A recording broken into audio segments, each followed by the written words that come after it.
Rafale पर कांग्रेस के वार के खिलाफ सड़कों पर बीजेपी, दिल्ली मुंबई से लेकर कई हिस्सों में विरोध। संसद में भी गूंजा मुद्दा। 2019 चुनाव को लेकर हर लोकसभा पर प्रधानमंत्री की नजर, सभी बीजेपी सांसदों से मिलेंगे, यूपी को देंगे सबसे ज्यादा समय। कल शाम 4 बजे महागठबंधन के नेताओं की कांग्रेस मुख्यालय में एक बड़ी प्रेस कॉन्फ्रेंस। तेजस्वी मांझी शामिल, कुशवाहा भी हो सकते हैं शामिल। 3 राज्यों में हार के बाद बीजेपी की हार के बाद मायावती अखिलेश के बीच यूपी में सीटों का फॉर्मूला हुआ तैयार, लेकिन लोकसभा चुनाव में कांग्रेस को बाहर रखने के संकेत। समाजवादी बहुजन समाज गठबंधन का प्रभाव रोकने के लिए यूपी में योगी का दांव, कोटे के अंदर तय होगा कोटा, राघवेंद्र कमेटी की रिपोर्ट तैयार। एमपी सीजी के बाद राजस्थान में किसानों के कर्ज माफ नहीं चुकाने होंगे, 30 नवंबर तक 2 लाख रुपए तक के कर्ज। कमलनाथ का बड़ा एक्शन, निगम मंडल प्राधिकरण के सभी पदाधिकारियों की नियुक्ति को किया निरस्त। पाकिस्तान से 6 साल बाद लौटा हामिद, सुनाई दरिंदगी की दास्तां, सुषमा स्वराज से रो रो कर बताई टॉर्चर की कहानी। मुंबई में अपने बंगले को लेकर दिलीप कुमार की प्रधानमंत्री से गुहार, भोजवानी पर धोखाधड़ी का लगाया आरोप। इसरो की लंबी छलांग, 7A सफलतापूर्वक लॉन्च, वायुसेना को मिलेगी शक्ति।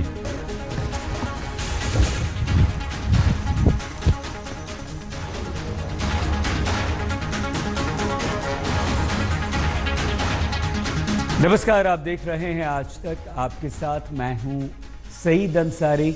स्वागत है आपका दस्तक में। नरेंद्र मोदी कहते रहे हैं कि पूर्व प्रधानमंत्री मनमोहन सिंह कमजोर प्रधानमंत्री थे, देश के सवालों पर हमेशा चुप रहे मनमोहन। अब मनमोहन सिंह कह रहे हैं कि वो तो हमेशा बोलते थे, चुप तो मोदी हैं जो पत्रकारों के सवालों का सामना ही नहीं किया उन्होंने कभी। हालांकि ये सच है कि प्रधानमंत्री नरेंद्र मोदी ने कभी प्रेस कॉन्फ्रेंस नहीं की, लेकिन बीजेपी कहती है कि मनमोहन की प्रेस का मतलब तो बटन दबाना था। फिरौती लेकर के नक्सली पैसा इकट्ठा करते हैं। Do you think that more needs to be done in that area? क्या जो जातिगत जनगणना की बात है, क्या उस पर सरकार ने कोई अंतिम फैसला किया है? Who is accountable for all these things? Rahul Gandhi. When is he likely to join your cabinet? क्या वजह है कि ये माइनॉरिटी की स्कीम आवाम तक नहीं पहुंच पाती? इन सवालों की उम्र तो गुजर गई और साथ ही गुजर गए मनमोहन सिंह के दिन, लेकिन आज 4.5 साल के बाद मनमोहन सिंह ने उन सवालों की फहरिस्त आज के प्रधानमंत्री के आगे रख दी है कि आप कब तक सवालों से कतराएंगे। I was not the prime minister who was afraid of talking to the press.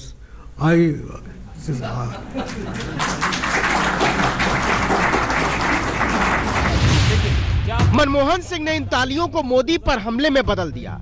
Congress ने नरेंद्र मोदी पर हमला बोलने के 2 मोर्चे खोल दिए हैं। पहला राहुल गांधी का है और दूसरा मनमोहन सिंह का।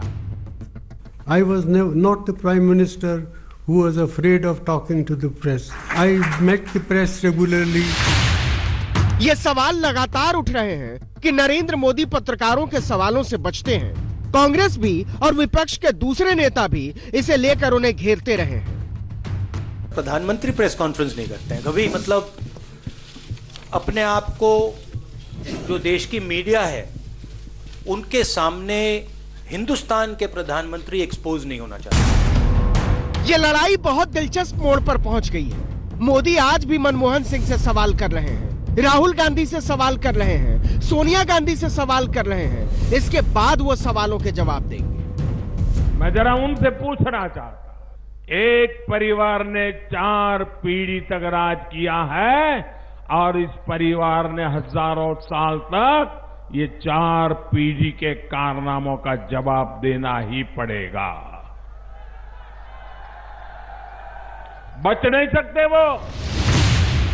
अब मनमोहन सिंह कह रहे हैं कि हमने तो खूब दिए सवालों के जवाब, आप कब देंगे? क्योंकि ये तो सच है कि नरेंद्र मोदी ने प्रधानमंत्री बनने के बाद एक बार भी प्रेस कॉन्फ्रेंस नहीं की है। अब देखिए कि दोनों नेताओं ने पत्रकारों से अपने कार्यकाल में कुल कितनी बार मुलाकात की है। मनमोहन सिंह ने प्रेस कॉन्फ्रेंस की 2 बार, नरेंद्र मोदी ने 1 बार भी नहीं। मनमोहन सिंह ने एडिटर्स कॉन्फ्रेंस की 2 बार, नरेंद्र मोदी ने 1 बार भी नहीं। विदेशी दौरों पर पत्रकारों के सवालों के जवाब मनमोहन सिंह ने 8 बार दिए, नरेंद्र मोदी ने 1 बार भी नहीं। अन्य मौकों पर पत्रकारों के सवालों के जवाब दिए मनमोहन सिंह ने 3 बार, नरेंद्र मोदी ने 1 बार भी नहीं। हाँ, मन की बात में मनमोहन सिंह पिछड़ गए। उन्होंने 1 बार भी मन की बात नहीं की और नरेंद्र मोदी ने 50 बार मन की बात की। दरअसल नरेंद्र मोदी जब से प्रधानमंत्री बने हैं, मनमोहन सिंह उनके निशाने पर रहे हैं और इसके लिए उन्होंने हमेशा उनकी बेदाग छवि पर हमला बोला। बाथरूम में रेनकोट पहन करके नहाना, ये कला तो डॉक्टर साहब ही जानते हैं और कोई नहीं जानता। मनमोहन सिंह महीन आदमी है, इंतजार में थे और ठीक 2019 के चुनाव से पहले हमला बोला कि नरेंद्र मोदी पत्रकारों के सीधे सवालों से डरते हैं। I was not the prime minister who was afraid of talking to the press. दरअसल मोदी बनाम मनमोहन की लड़ाई 2019 की बैतरणी हो गई है। कांग्रेस को लग रहा है कि वो मनमोहन सिंह को आगे करके पार उतर जाएगी और बीजेपी को लग रहा है मोदी को आगे करके। પાકિસ્તાનના એક ભૂતપૂર્વ વિદેશ મંત્રી ભારતના ભૂતપૂર્વ પ્રધાનમંત્રી આમ મણિશંકરના ઘરે મીટિંગ મળી। इसके बाद कांग्रेस ने संसद ठप कर दी थी और नरेंद्र मोदी खेत जताकर जैसे तैसे छूटे थे। लेकिन ये कोई आज का झगड़ा नहीं है। याद कीजिए नोटबंदी। संसद में खड़े होकर मनमोहन सिंह ने कहा था कि यह जनता की कमर तोड़ देगा। It is a case of organized loot and legalized plunder. इसके 6 महीने बाद यूपी में चुनाव हुए, बीजेपी को ऐतिहासिक जीत मिली तो मोदी को मौका मिल गया।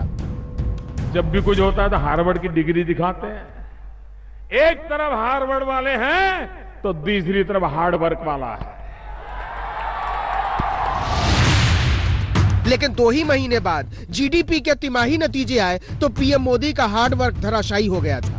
जीडीपी शुद्ध तौर पर 2% नीचे आ गिरी थी और पौने 2 साल बाद जब रिजर्व बैंक ने ही बता दिया कि नोटबंदी काले धन पर अंकुश लगाने में पूरी तरह नाकाम रही तो मनमोहन सिंह को फिर से मौका मिल गया।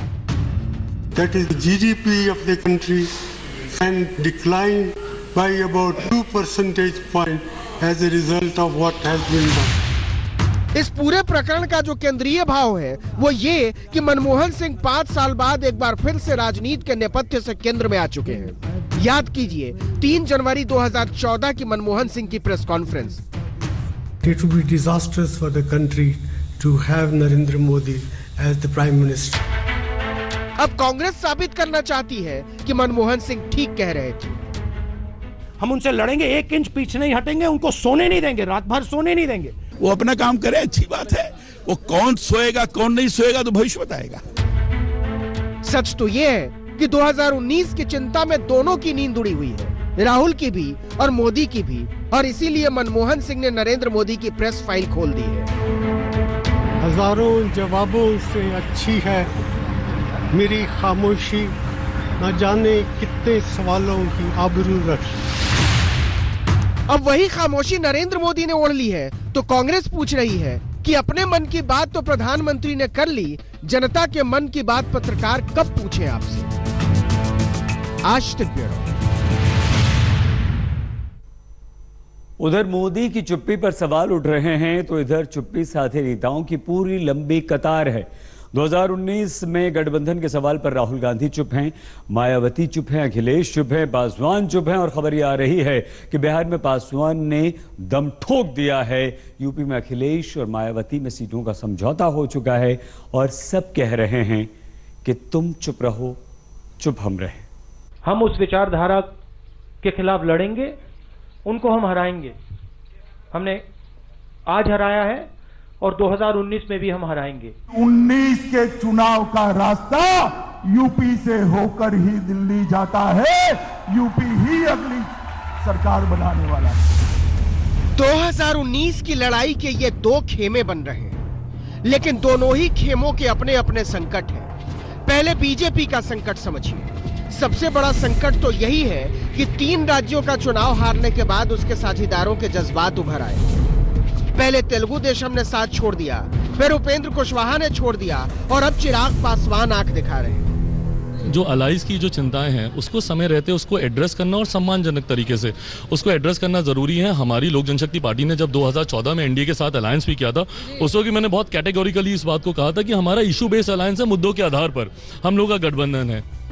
दरअसल जब से जेडीयू के साथ बीजेपी के सीट बंटवारे की खबर आई है, पासवान उखड़े हुए हैं, क्योंकि बीजेपी उन्हें बताने को राजी नहीं है कि उनका हिस्सा कितना होगा, और उन्हें पता है कि 3 राज्यों में हार के बाद बीजेपी दबाव में है, इसलिए वो सीधे चेतावनी पर उतर आए हैं। गठबंधन की सीटों को लेकर कई बार भारतीय जनता पार्टी के नेताओं से मुलाकात हुई, परंतु अभी तक कुछ ठोस बात आगे नहीं बढ़ पाई है। टीडीपी व रालोसपा के एनडीए गठबंधन से जाने के बाद एनडीए गठबंधन नाजुक मोड़ से गुजर रहा है। इस विषय पर समय रहते बात नहीं बनी तो इससे नुकसान भी हो सकता है।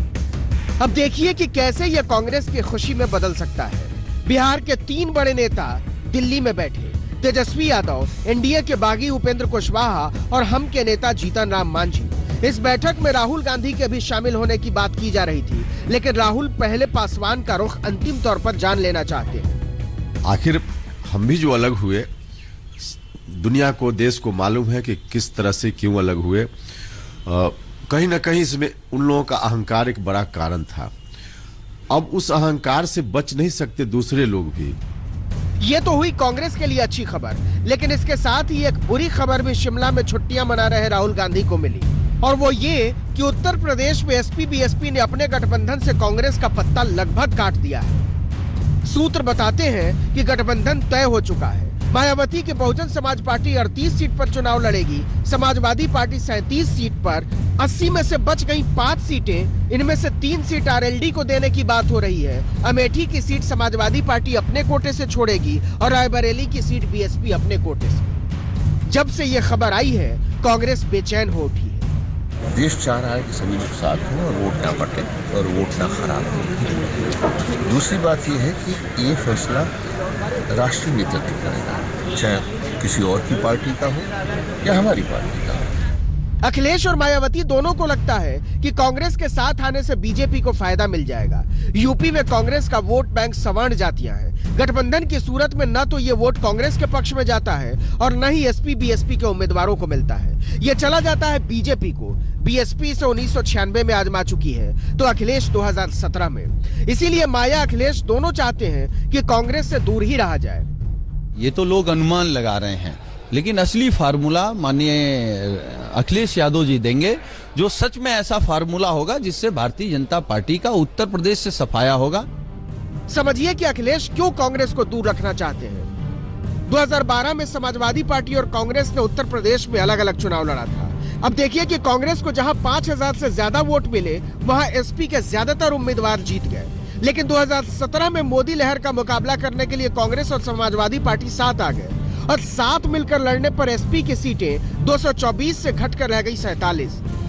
मतलब संकट दोनों ओर है। बीजेपी साथियों को रोक नहीं पा रही, तो कांग्रेस को साथी मिल नहीं रहे। ऐसे में पासवान और उपेंद्र कुशवाहा कांग्रेस के काम के हो सकते हैं, लेकिन यूपी की 80 सीटों पर आगे बढ़ने में वो अंदर ही अंदर इम्तिहान से पहले ही फेल हो गए विद्यार्थी की तरह महसूस कर रही है। आज तक ब्यूरो।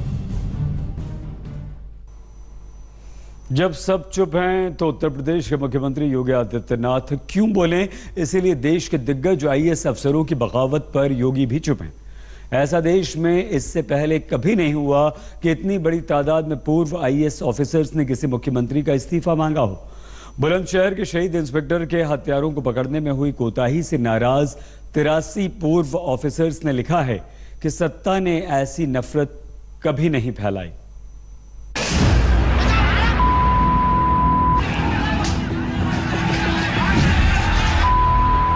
दहशत की ये तस्वीरें याद होंगी आपको।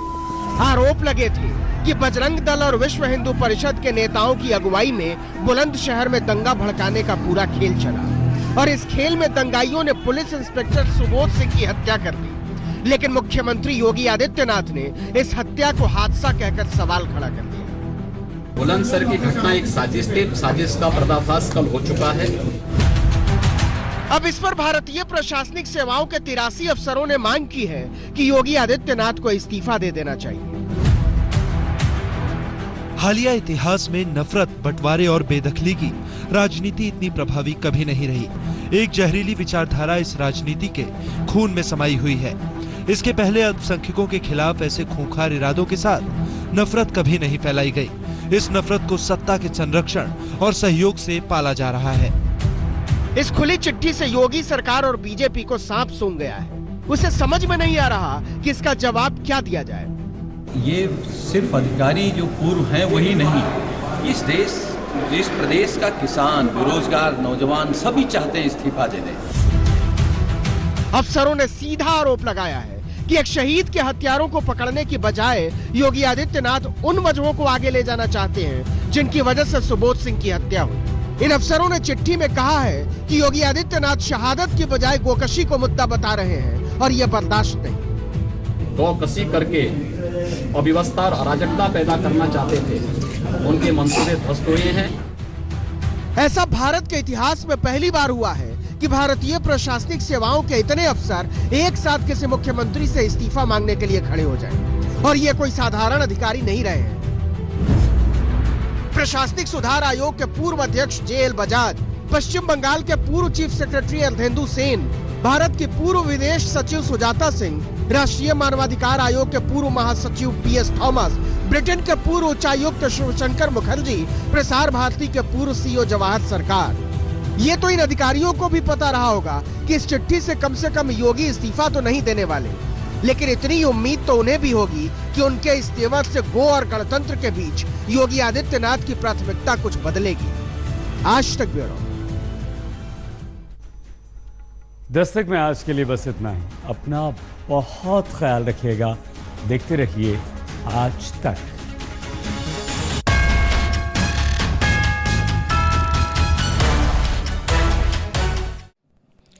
लेटेस्ट खबरों के लिए यूं ही देखते रहिए आज तक और इस वीडियो के पसंद आने पर लाइक, शेयर एंड सब्सक्राइब करना ना भूलें।